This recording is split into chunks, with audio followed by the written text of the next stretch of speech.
to inspire exhilaration, and the technology to customize every ride.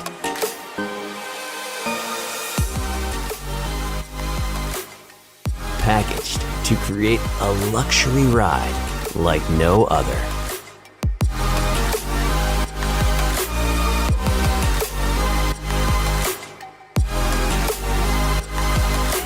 Introducing the most premium personal watercraft on the market.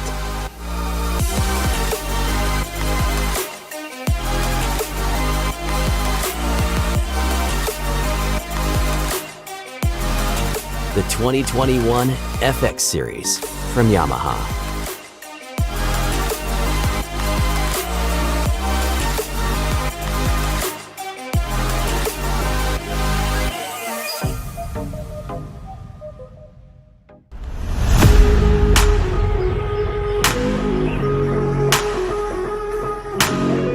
Morning. I'm in a much better mood today than I was yesterday when it was raining and we were doing my most favorite thing, camping in the rain. But it was all worthwhile. We've seen off hopefully the bad weather. Now we're going to hit the queue for the launch here. Life jacket, check. One packing system, check.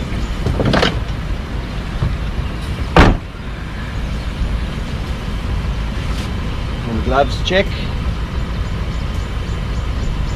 Check, how's this color coding? How's this? Look at it. Can't even tell the jacket from my fingers. Game plan today? Well, it would have been to be on a kayak, but my cameraman, my editor, my boss, Cameron, camera boss, he said no, I need to be on the boat. This is my first time fishing in Cape Vidal and I'm very excited. I was holding back a bit because I was a bit nervous for the launch, but then I just said to myself, always say yes to new adventures and gonna go for it. And I'm hoping to catch a good game fish like a kuta or a tuna or maybe hopefully a prodigal son. So yeah, let's just see what the day holds and yes to new adventures. We'll probably play it as we see what's happening out on the water. If there's bait and there's fish around nearby, well then we just fish close, because then you don't need to go far because the fish are here. So yeah, hopefully there's fish right here and then we can get some good action, get some good footage, and then hopefully I can get on the kayak this afternoon. I'll have to ask Cam's permission though, of course. Okay, thank you.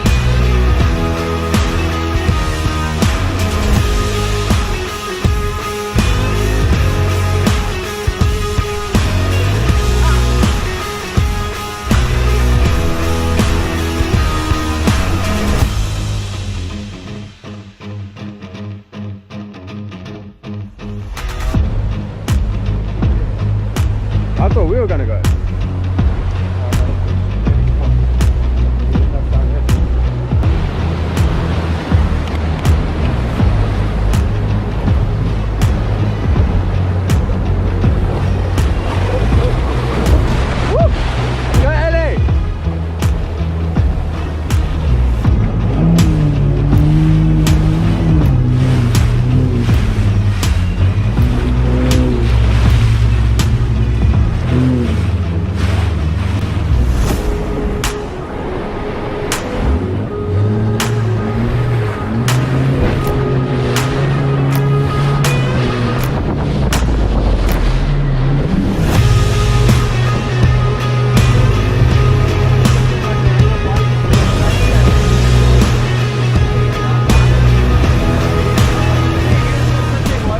Well done, BK.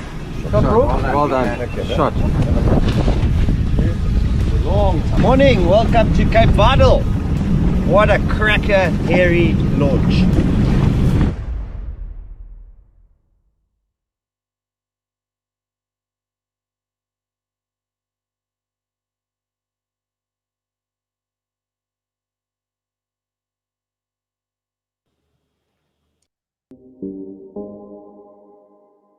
To Go Fish TV here out of Natal Powerboats this evening. Nick from Natal Powerboats, welcome. Thank you. Thanks for having us. Thanks for having us, man. I think, Appreciate yeah, thanks for hosting us. You've got us off to a good start. Thank you. it. Teasing me with the snacks and Byron with the beer. But yeah, it's always nice to be on location somewhere, especially in an awesome dealership like this at Natal Powerboats. And Nick, of late we were just chatting. You say things have been going quite well. A little bit of madness, but also selling some boats and motors and whatnot. Yeah, big mixed bag happening at the moment. So right through from your big boats, new and used, right through to some of the entry-level boats. Also big shifts in all sorts of things that are happening. A lot of guys looking at a monohull now, guys going from bigger cats to smaller cats with the fuel consumption at the moment. People are watching their costs going out to sea. I mean, you're running an old boat with a pair of 2-strokes, it kills you out at sea for the day. So a lot of guys are downscaling or just changing to 4-strokes. And and there's some new exciting products around at the moment. So the market's good. Yeah, so what we'll do is we're going to be looking at boats for sort of various applications tonight, see what's sort of trending at the moment sales-wise in the offshore market, and then looking at sort of 1 or 2 new models that Suzuki's just brought out. We're going to be looking at Suzuki's Ocean Clean project and see what they've been doing there. They've obviously launched that plastic sort of trap system in their motors. They're saying that they're going to be getting those into South Africa sort of January next year. Yeah, look, they're on in some of the motors here now. So we've got it in the 115 and 140B models. Okay. And they will start pushing them through into all the motors. Okay. So, yeah, and then we're going to be also looking at sort of when you're looking at a boat, when you're looking to buy secondhand, what you should be looking for so that you don't find yourself in a position where you are possibly getting yourself into a bit of a financial hole when it comes to buying a boat. So, yeah, we've got a couple of exciting things to look forward to. Let's start on sort of what has been selling of late. Nick, I mean, you were saying that sort of your entry-level market is kind of sort of withered away a bit. Your high-end market's selling a bit. Guys are looking at repowering more and keeping their hulls and trailers and whatnot. That's kind of the trend at the moment, eh? Do you find it? Yeah, so what you'll find is over the last year, materials have become very expensive, both in the boat building, the imported stuff that you fit on your steerings, your fish finders, all your electricals that fit on the boat. Your motors obviously do go up every single year. Steel, for instance, has gone up ridiculously high. So your cost of your trailers has really gone through the roof. And so people are sitting down and saying, hey, hold on, I've got an old boat. It's still good. Yeah. Should I maybe look at putting a new set of motors on? So we've seen quite a big trend of that happening as well. The only problem with that, the backside to that is that, or downside, should I say, is that we end up with a whole lot of old motors in stock, which you still got to get rid of. But those guys end up being able to fish more because now where you go out one day fishing, you can now, the same cost covers you for 3 days fishing. Yeah, which makes it a massive difference. Yeah. And I mean, you were also saying, though, something that I think a lot of dealers, and not only in the boating industry, but also in the motor industry as well, are battling with the stock. But you're saying Suzuki's got some really good stock to sort of make sure that the guys are getting the new motors on the back of their boats. Yeah, we've actually been very blessed with Suzuki. They've managed to keep their stock holding nice and strong. And in doing so, we've obviously been able to satisfy customers without them having to wait a long time. We have had a few small challenges, like with multifunction gauges, propellers, and certain things on certain models. So we have had our challenges in certain areas, but on the motors themselves, we've been lucky. We've had quite a good stock holding right the way through. And I think that's also helped attribute to Suzuki capturing about 60% of the 4-stroke market share in South Africa. Yeah, it's a big number.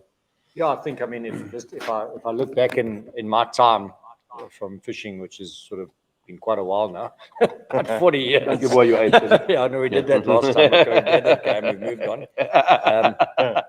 But I mean, you know, there were certain motors that really dominated the space for a substantial amount of time. And I think over probably the last 10, 12 years, I mean, Suzuki have just keep chiseling away.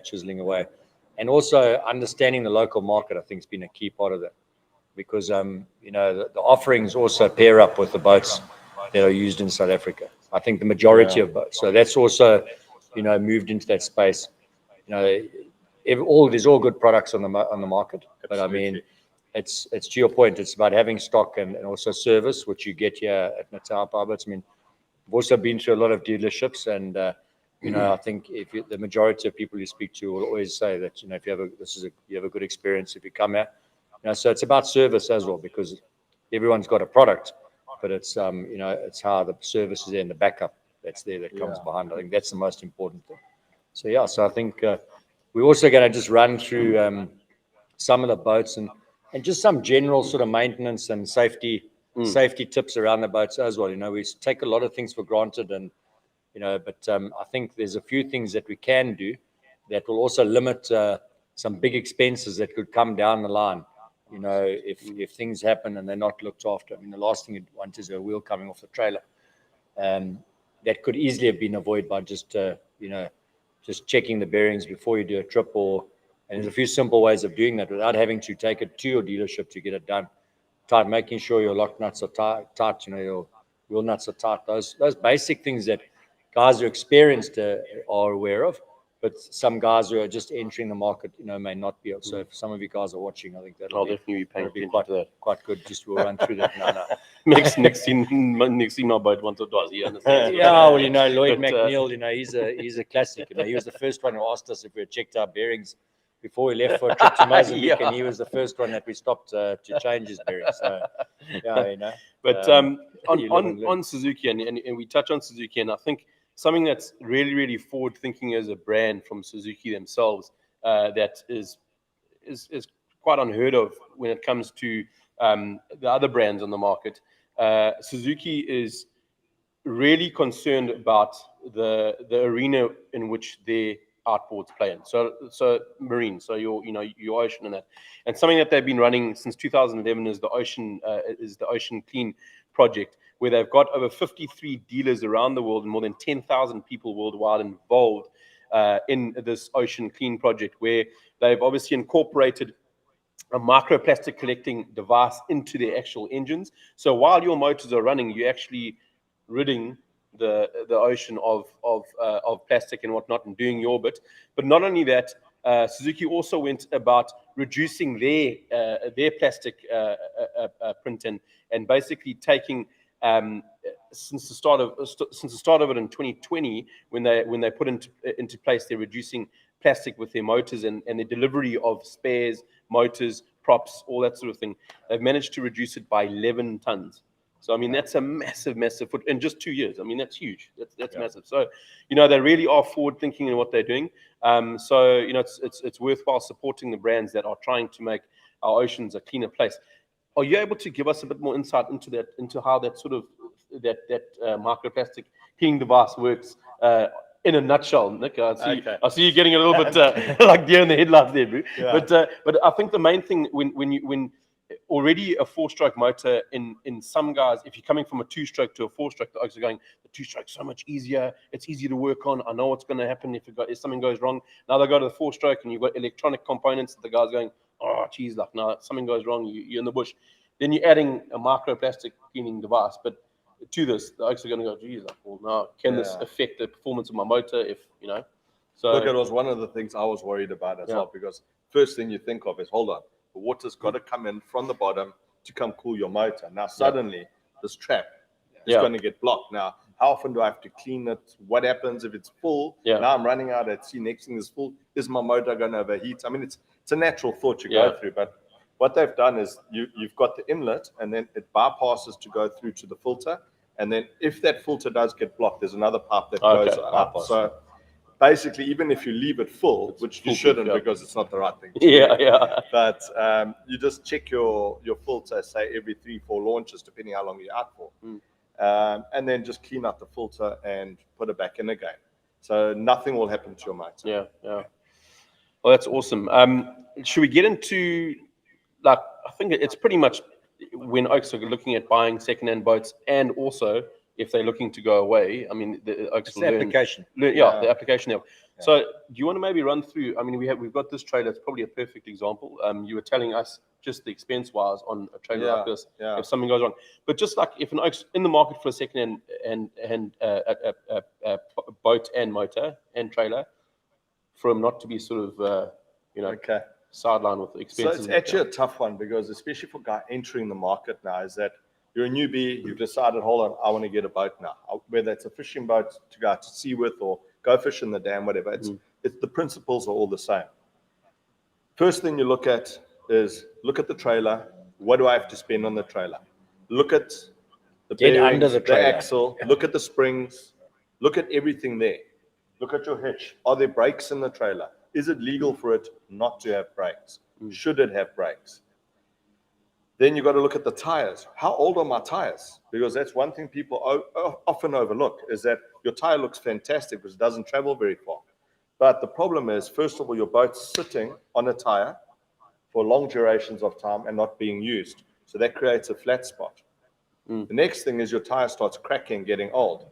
Now you go on a trip, your boat becomes a trailer. You load all your stuff on there. And suddenly this tire's under pressure. And often you put it up to like 2.8, 3 bars when you're towing. So now it's seriously under pressure, plus a flat spot that keeps heating. And I must say, in my early years, I once had 3 blowouts on one trip back from Mozambique on a single axle trailer. And that's where I learned my lesson very fast. And as a guide, I would say, now we're talking trailer maintenance within the buying of a used trailer, but we might as well just cover both topics as we're going along. So from a maintenance point of view, once you bought your trailer, make sure that your springs are intact, make sure your U-bolts are tight, your tires are in good condition. Obviously, wheel bearings have to be 100%. Always carry a spare set in the boat with you if you can, or 2 sets if you go, 2 sets of bearings if you can. Brakes, make sure your brakes are checked before a trip. I mean, you've got your family in the car, you've got a heavy boat behind you, make sure the brakes are working. If you've got an emergency stop to do, make sure everything's right. Obviously, lights must be working. Then remember, if you're going to do Mozambique, make sure you've got your sticker on the trailer, your sticker on your car. So there's a whole lot of things. And the other thing people often forget is make sure your boat is secure on the trailer. Make sure your straps are good, everything's tied properly. Even your turnbuckles, you can turn, they're tight. Often on a trip, they'll unravel. So we normally put a cable tie and put it on. So, yeah, it's all safety. So that we've covered a trailer so far. And then in your when you're getting sort of to the boat, say, I mean, what are your sort of really things that stick out that I mean, I know you can't really cover anything. I think even for you guys when you're getting a boat in, there's a certain amount of risk to get taken a second-hand boat. But there's often a few little telltale things that you can pick up as well. So first of all, look at the hull, look at the condition of it, look underneath, look at the kill strips. Is there any rust on the kill strips? Sometimes it's just a reaction between the stainless steel of the screw and the kill strip, and you can get a bit of rust, but just check and see if you've got run marks happening over there. So that'll give you an indication. It could be some water seepage over there. The other thing, stick your ear on the side of the boat, shake it, and you'll hear if there's water in the boat or not. Very simple. And the next thing is go and check your transom. Now, normally on the transom, you'll see you've got your 2 bungs at the back, or 4 or 5 bungs, depending what boat you bought. And sometimes what happens is that if you've got water trapped in your transom, what happens is you'll see rust coming through the sides of your drain plug sleeves. And that's normally an indication because the water's trapped inside there. That then starts rusting around that. And then you'll see quickly, hold on, there's rust marks over here. Inspect the transom. So normally what I do is I'll just take my pocket knife out and I'll lock the transom and see if there's any hollow spots. So for instance, now, if you've got a hollow spot on the transom, it could cost you as much as about 15, 18 grand to replace your transom. And then often if your transom's rotten, you could have a problem on your deck. Yeah, and I think that's the thing. Then get on the boat, walk the deck. So walk the deck as well. Just when you walk in the deck, just feel for any soft spots on the deck. So you'll pick up if there's any soft spots on the deck. Open the hatches, look in the hatches, put your hands in, just push in onto especially on the side walls of the hatches. Just push in to feel if there's any soft spots there as well. And again, if there's water in there, you'll actually probably feel some pushback on the water. And then, I mean, last but not least, is obviously take it for a test drive. Do not buy a boat that you have not taken for a test drive, because as soon as you put it on the water, if it is full of water, you'll immediately you'll feel the boat will lurch. You'll feel the boat lurching on the water. You know, it won't, for the size of the boat, depending on what size you're on, but you'll definitely feel the boat is like lurching. It'll be Listing slow to towards it, react yeah. to it. It'll list a little bit. If you stop and turn the steering a little bit, the boat will lean and roll forward into the water a little bit like that. So you do not buy a boat without taking the water, because that'll also then talk into the telltale of if there's engine issues as well. Anyone can start the engine and give it a few revs and everything sounds great, but an engine also reacts differently under load. So you want to get the boat on the water, feel it under load, make sure that you're getting equal power through both motors, those sort of things. So there's a lot to look at, I think, and but to your point, I mean, what we're really just trying to say, guys, is it's a big investment, but your secondary investment will be even bigger if you buy wrong up front, because those things you spoke about in a trailer can be up to 20, 30 grand just to get the boat roadworthy. And then guys take chances, and then something happens, and then you're not covered by insurance because you're not roadworthy. As soon as you put that trailer on car, that becomes part of the car and part of the insurance. So if something happens and the car rolls or whatever, and the trailer is found to be not roadworthy, and the guys are checking now, that's very much something that gets checked immediately if you're towing. And you're going to lose your insurance, plus the risk obviously that you put at your family. Nick touched on it earlier as well, just loading the boat.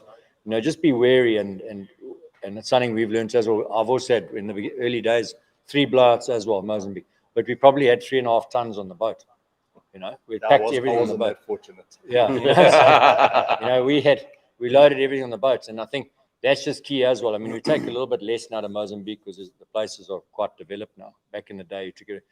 But if you are taking heavy stuff, if you are taking freezers, if you're taking bait, if you're taking, anything that's carrying the weight, load in the back of the car. Load in the back of the bucky. Load it all the weight in the bucky, and then on the boat, keep the boat's weight as minimal as possible. And if you do load just on the transom or slightly in front of the transom. So you always want your weight to be a little bit more on the hitch, a little bit more weight on the hitch when you're towing, and that will stop generally it will stop any sort of sway on the boat. And yeah, you want everything to be in track, because the cars nowadays, back in the day, we were raving about a Colt. A Colt pushed out 91 kilowatts. Now we're pushing out 150 kilowatts plus. We go to a Raptor, and that it's even over that, and you can tow a boat at 120, 130 kilometers an hour. So it's a very big difference. You want to be able to stop if something comes out in front of you, and you won't be able to do that if your trailer's not sound and your brakes aren't sound either. Another critical factor that people often overlook is your tire rating, your tire load rating. So, like on the axle here, this is an LA axle. It's rated at 3.5 tons. But the guy puts the wrong tires there, and suddenly your tires only rated at 1 ton each. You have an accident on the road, and the other insurance companies, sharp enough, they could repudiate your whole claim over your tires. And it's actually not even your fault. So it's a very important factor that guys often overlook. Yeah. I see John McLaughlin, it says 70 kgs max on the hitch, don't overload the front end of the trailer. Yeah, so we normally, we'll run normally 80 kilos in the front, so 70, 80. Again, it depends on the size of the boat as well. Obviously, the bigger the boat, you're going to be naturally putting a little bit more weight It also affects, where you position whatever you're putting on the boat also affects the sway of the 100%. trailer. So that's what I was saying earlier. You definitely do not want weight behind the axle. So generally, when we pack the boat, I'll pack any sort of like weight. If it is a cooler box that we can't fit in, that's got bait in or something. No, you're talking like 60, 70, 80 kilos. I will generally pack that sort of maybe a meter in front of the axle. So where the axle is a meter in front of the axle, which generally, if you've got a Ford console, it's just behind the Ford console. So you'll put in that front area of the boat. But to your point about also the hitches, there's also rating on hitches as well. So just be careful and make sure that your hitches, don't go cheap on your hitch, because at the end of the day, that's what's connecting. That's the only thing that's keeping you in the game. Guys, please ask questions. If you've got any questions there, we'll obviously try and address them as best you can. But everyone's also going to have their own nuances, because all boats have their own nuances when you're towing them. So you have to experiment a little bit with towing your boat. Put a bit more weight in the front. If it's you can lighten up a little bit. Some guys have to put a hell of a lot of weight in the front to stop the sway. So it just depends on the trailer, the boat, the aerodynamics. There's a lot of things to come in. So there's not one rule for everything. you really have to play with your own boat and your vehicle, even your vehicle, because certain vehicles will sit differently on the road. I've towed a boat behind one vehicle, 120, put it behind another vehicle, almost the same, in theory, same vehicle, and it just behaves totally different. So there's a lot of nuances there, but I think that's just the key part, key learning. When it comes to boats, like we were chatting earlier, so I mean, you obviously get boats that are more suited to game fishing and light tackle game fishing, and then you get more boats that are more suited to bull fishing and whatnot. Can we touch a little bit more on sort of your like a bull fishing type boat and why that would be more specific to fishing for bullfish? What does that give the angler? Does it give them any advantages to targeting bullfish? Obviously, you've got size and you've got able to put out triggers and whatnot, but I mean, does what happens behind the boat with the size of the boat, does it make a difference to does it attract bullfish more into the sort of, there's a lot of different sort of, buy specific boats for bullfishing because they say, no, what happens behind the boat, behind this boat, fish. It raises fish, I mean, in your experience with regards to those big bullfishing boats, is there anything that does give an added advantage to a bullfishing angler and having that massive? I think you'll sit and argue here for hours about the facts, okay? And you're going to have everyone's opinion streaming in. But look, on a bullfishing boat, I think anything from 18 foot upwards, 18 foot's probably your minimum if you're going to have a fighting chair, etc. on it. But generally, the guys that are bullfishing are going to be looking at boats probably 21, 22 plus. And then obviously your layout's different because you'll generally have a bigger boat, a deeper hull, so that it handles the chop better, because on a ski boat, you're bobbing over the water, you're always at a speed, or you're just slow cruising with cooter baits, and sometimes we trawl as well. So each guy does different things. But on a bullfishing boat, you're going to need something that's a little bit more comfortable, a little bit more shade, because the guys will spend up to 8-10 hours a day pulling plastic around in the usually ocean. Summertime. Yeah, as well. summertime is hot. Yeah. So you need shade, nice cooler box, so you've got your cool drinks inside there. And so each boat has a specific purpose, and also different areas require different boats. Yeah. So like you'll look at a place like Sidwan, I mean, there you can literally launch, you're on backline and you're fishing. But they generally like much bigger boats there because they'll spend a lot of time out at sea. And then you might get a place like Mapelan where it's more suited for a slightly smaller boat. St. Lucia's now gone huge on boats as well. Vidal, you generally go maybe 22, 24 foot max because of the launch and all that. So different areas often dictate different boats. Okay. I think the key part about it, and I'm not a big marlin fisherman, but I've been on one or two boats and understanding that there's a certain speed that you're pulling at and you're going to be in uncomfortable seas. And I think that's also a very big part of it as well, because that speed is generally an uncomfortable speed. It's like an in-betweener. Yeah. And you've got a lot of chop. If it is an east and you're fishing in a 15, 20 knot east, wind against current, the sea's going to get quite shitty. So, I think a lot of it, and that's why I think generally, the guys do start trending towards monohulls for bullfishing. I mean, just from my experience, what I've seen. To your point, if you're fishing close and that sort of thing on some of those grounds, then any sort of boat will do. But generally, the guys start going more for monos because it's an easier cut through that ugly chop than a cat, because a cat will tend to now start puffing, will start getting that tunnel slap and that sort of thing. So again, it's also where you're fishing and those conditions you're fishing in and how far you're going and that sort of thing. So I think it's very, very wide. But I think again it'll come down to some personal preference there in the areas you're fishing a lot. I think in terms of the size of boats, it always goes back to guys phone me and say, I'm looking to buy a boat. And the first thing I'll say, well, what application and where do you want to fish? Because to Nick's point earlier, you don't really want to be going and dropping a big boat in at Vidal because it's quite a tight area to launch. You're going to come launch him Schlonga as well. You're dropping into grannies, it's a tight area, and there's quite a few of those on the versus if you're launching at Durban, or you're going to the harbour, your options are far wider. So I think that's crucial. And then just also sort of, how do you want to fish? Are you going to be based at a place where you're going to fish predominantly there and you want to fish a lot, but you're going to fish from one area? Or are you the kind of guys, I'm not going to fish a lot, but I'm going to fish maybe 4 times a year, but I'm going to travel. So I'm going to go to different places. I want to go and fish different places all the time and have an experience.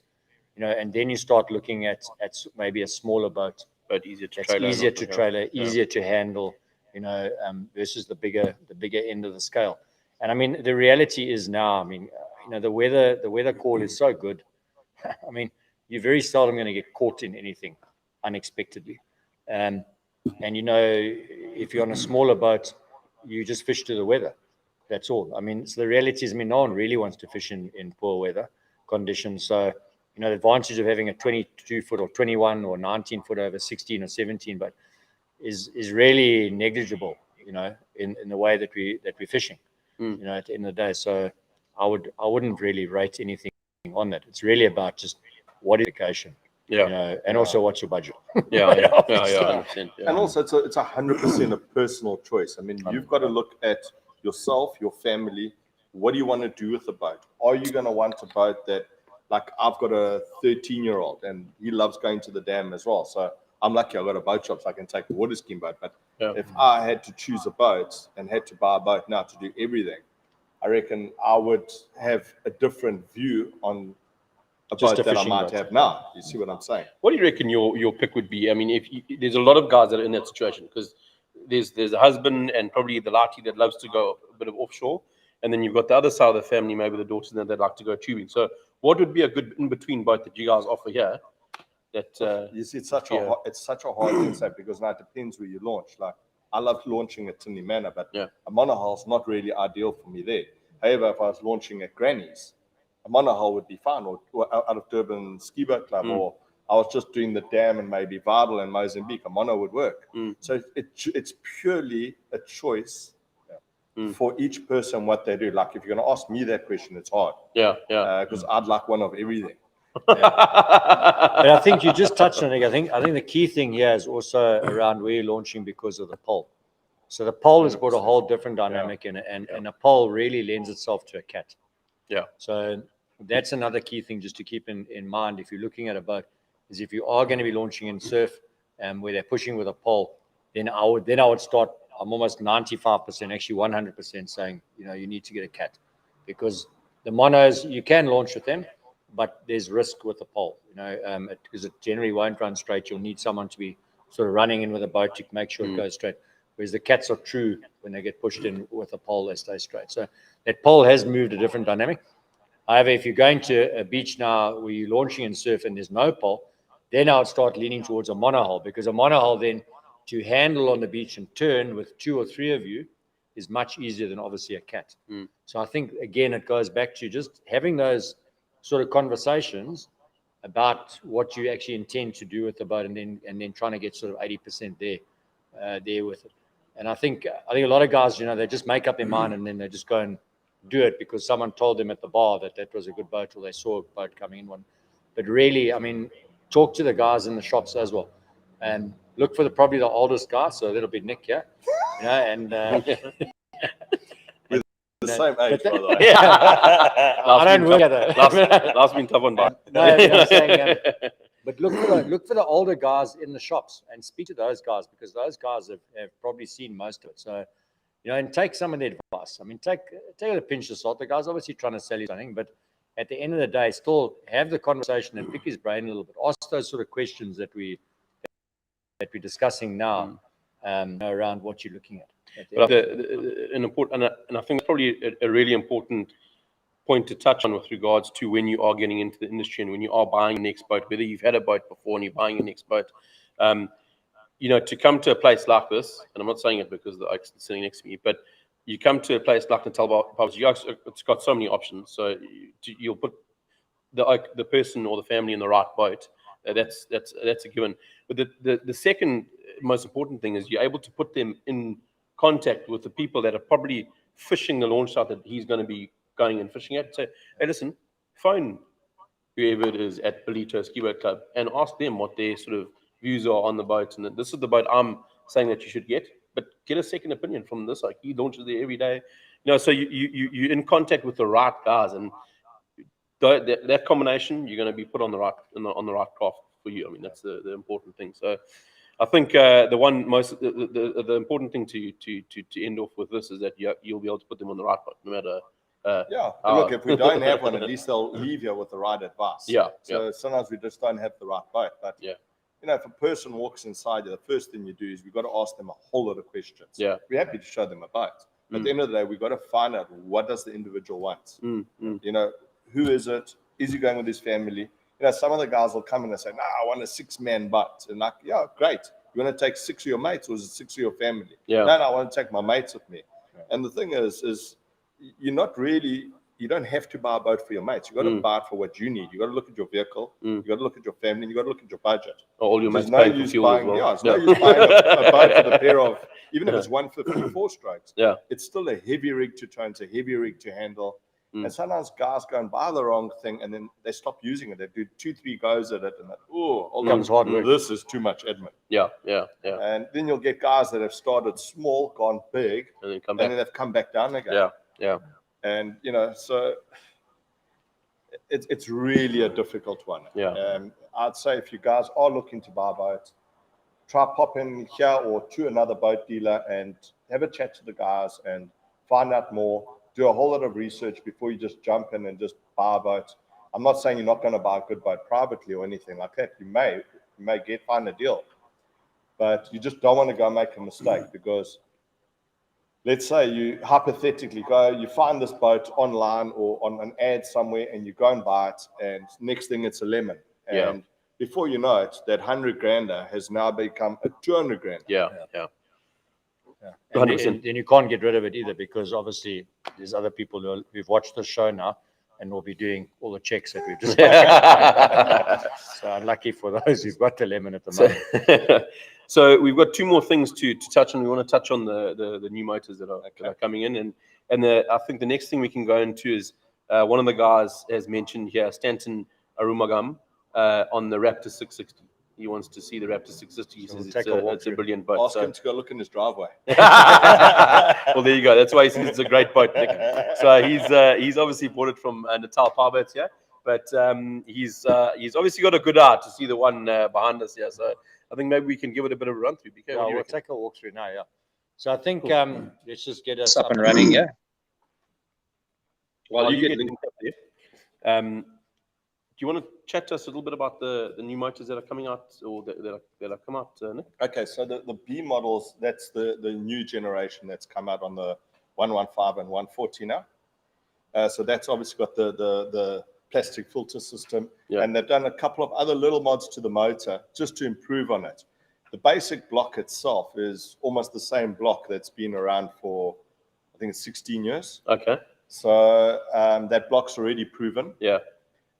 One thing I can tell you, apart from just looking at the new motors about a Suzuki, is that the Suzukis are very well known for long life, long hours, provided you maintain the boat. Look, any motor needs maintenance. Sure. And what happens to the Suzuki is they run a timing chain as opposed to a timing belt. Okay. So it's less maintenance and that you've got a much longer duration on a chain. You should get between 2,000 and 3,000 hours quite comfortably out of a chain. Okay. Some guys even run more. Yeah.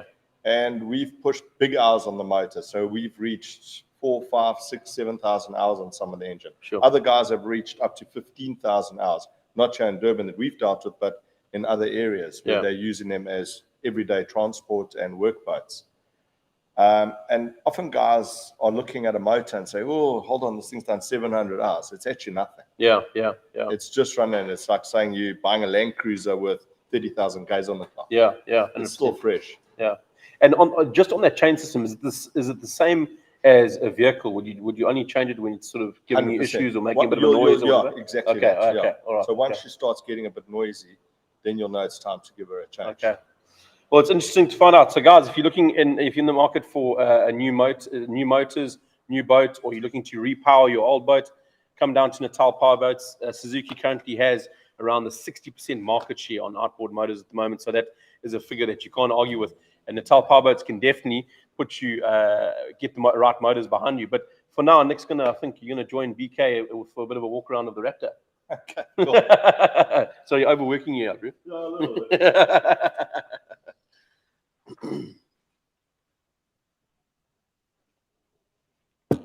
You can take them out.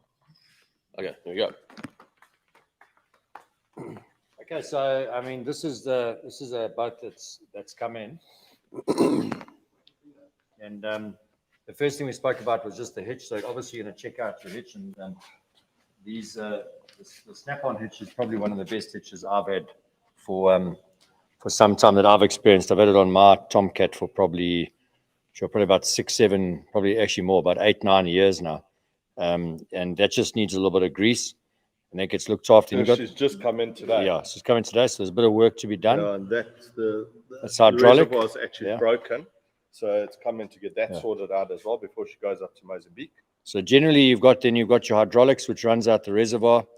You'll have your backup, your winch here. You know, guys, and make sure that you also on your winch.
It just depends on the use of your boat, but if you look at the Raptor overall, it's a big looking boat, beautiful looking boat.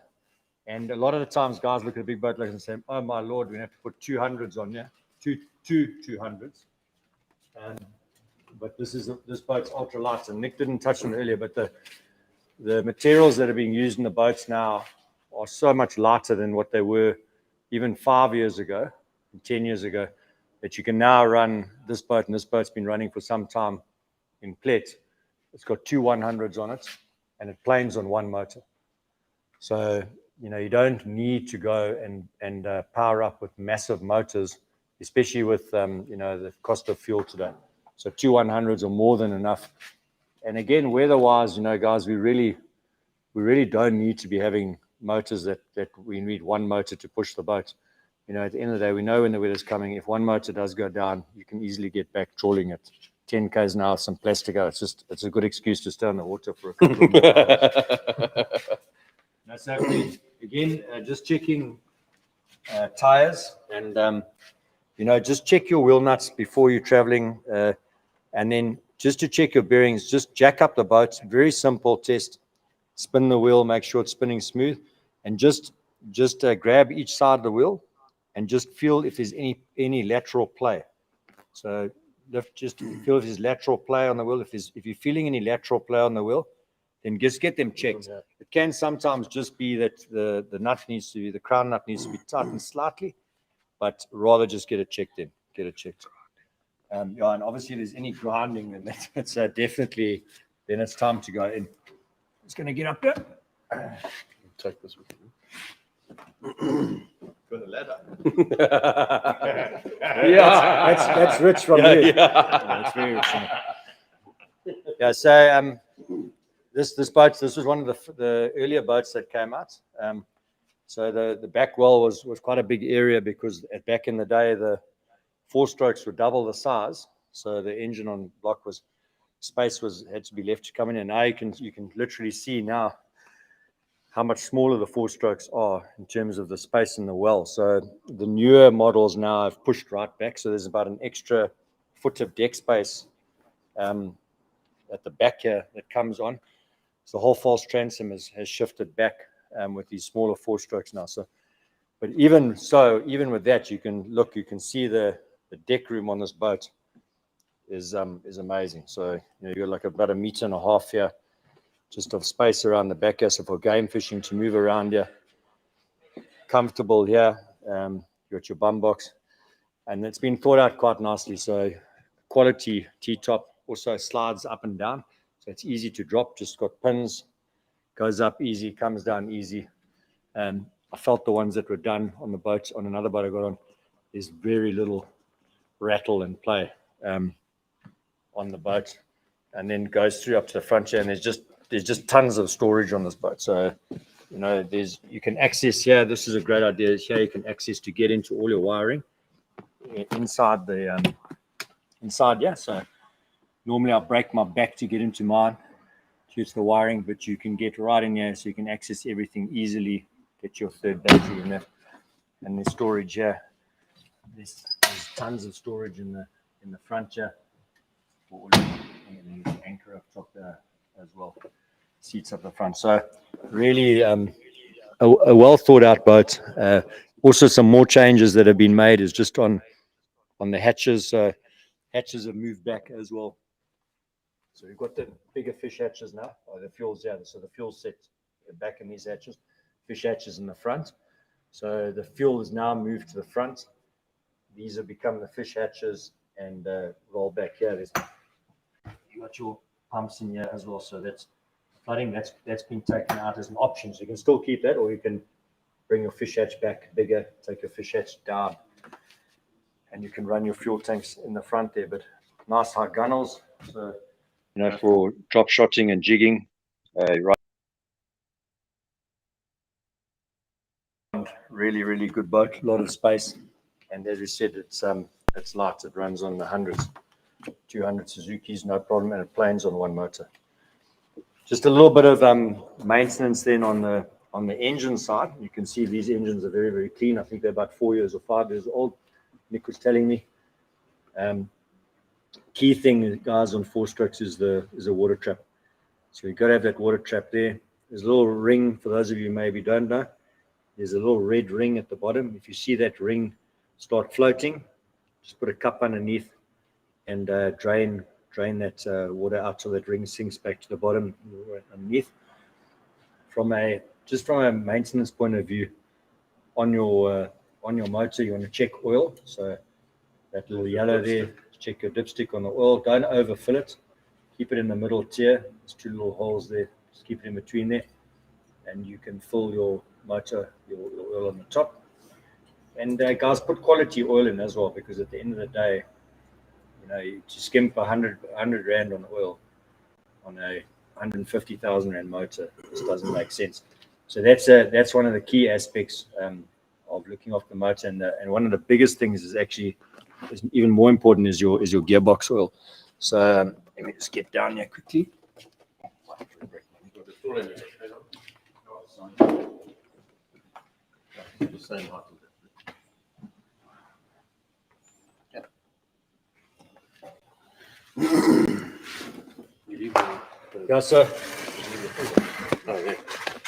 So one of the things that happens often is getting a line around the prop, and it gets in behind the prop and then goes up the shaft, and there's a water seal on the gearbox that sits behind the prop.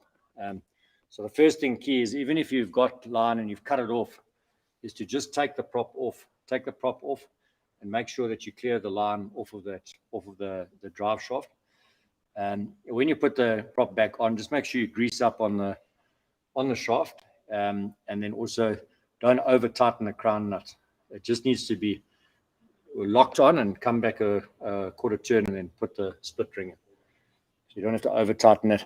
But once you've done that, you need to check your gearbox oil, because that will obviously affect your gearbox. If that seal's gone, you'll get water in. Now you've got a nut on the top here, and then there's one down underneath here at the back. So you don't open the top, you open the bottom. That creates a vacuum. When you open the bottom, it'll just start leaking out slowly. It'll start dripping out slowly. and you just got to check if it's milky. If it's milky, then you need to replace the gearbox oil, and then just bring it in and let the guys do it, because don't hack. But that's the key thing, is just really, you guys, check that. If you've had anything that you may think have happened from line or anything around the prop, but it's not even a bad thing, just sort of every 3 to 6 months, to depending on how much often you use your boat, is just to open that lower nut or bolt, and just check that gearbox oil is black and not creamy. But otherwise, salt away every sort of 4th or 5th trip. Leave the cover off, spray it with salt away, leave it off, let it dry, and then something like a WD-40, just give a spray. You can see, I mean, these motors look like they're brand new. Yeah, so hopefully that's a couple of tips. I don't think we need to go through any sort of thing else on the boat, but yeah, that's pretty much a Raptor front to back. Well done. Okay. We're back on this one. All right, guys. Well, I think that was quite an informative, a couple of good points that I think you guys can take away with you. If you want to get hold of us and you've got a few more questions, please feel free to shoot them over, and you can get hold of us on obviously Facebook Messenger, or pop us a message over WhatsApp. We've also got the new Go Fish magazine that was launched today as well, the digital magazine. So head over there, head over to our Facebook page, or go onto the App Store and have a look at download the Go Fish app, and then you'll get the magazine for free on that app. So guys, Nick, thanks again for letting us host the show from here. That's a pleasure. And thanks for the visit. Thanks for all the info. Really appreciate it. BK, appreciate it, guys. Thanks for the run through there. Yeah.